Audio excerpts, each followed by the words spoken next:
अड्क्यौँ guys.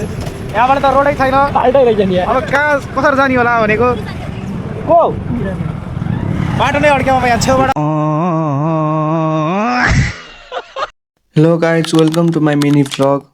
आज बिहान उठ्ने बित्तिकै मनमा नै सोच्न थालेँ कन्टेन्ट क्रिएसनको जर्नीमा त छिरिहाल्यो, बट कन्टेन्ट चाहिँ कस्तो बनाउने होला, यो सोच धेरै बेरसम्म मेरो दिमागमा चलिरह्यो र केही बेर गहिरो सोचमा डुबेपछि म डेली एक्सर्साइजको लागि वार्मअप गर्नतर्फ लागेँ।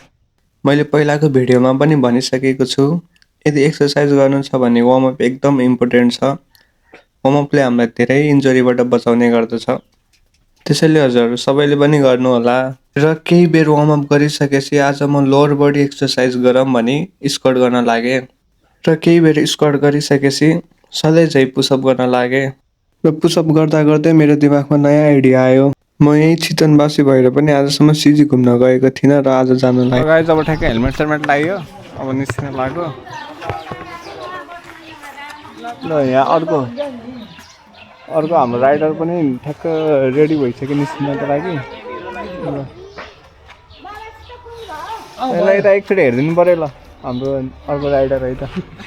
ल प्यासेन्जर अब बस्छ। अब यो नवलपरासीको बाटो पनि यति धेरै विकसित भइसकेको देख्दा एकदम खुसी लाग्यो। बाटो एकदम राम्रो थियो। अब हामी यहाँ सक्सेसफुल्ली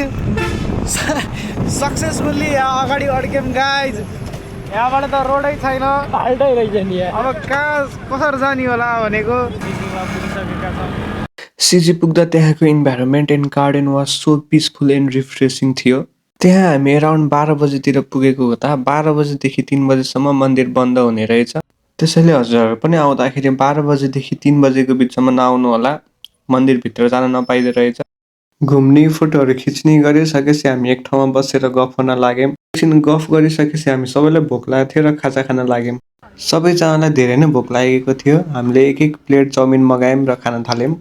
चाउमिन खाइसकेपछि पनि पेट नभरेर फेरि हाम्रो अर्को साथीलाई झिर खान मन लागेर हामी झिर खान गयौँ। खाजा खाइसकेपछि मेरो स्कुटीको सर्भिसिङ गर्नु थियो र सर्भिसिङ गर्नतर्फ लागेँ। Thank you for watching guys.